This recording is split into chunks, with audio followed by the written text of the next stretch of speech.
श्रीमंत म्हणावं मला लोकांनी, म्हणून मी लोकांच्या पुढे श्रीमंतीचं आव्हान आणणार. काय गरज आहे? मी आनंदी आहे, मी आनंदी राहतोय. सुखी राहण्यासाठी आणि आनंदाने जगण्यासाठी फार कमी पैसे लागतात माणसाला. मी आनंदी आहे हे दाखवण्यासाठी जास्त लागतात.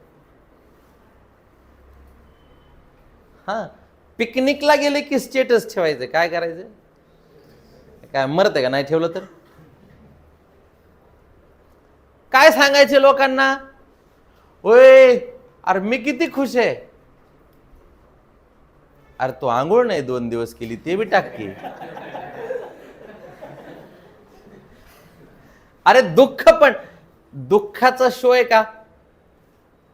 स्वतःची वाट लागलेली त्याचं बी स्टेटस ठेवा. माहित नाही का लोकांना लागली म्हणून?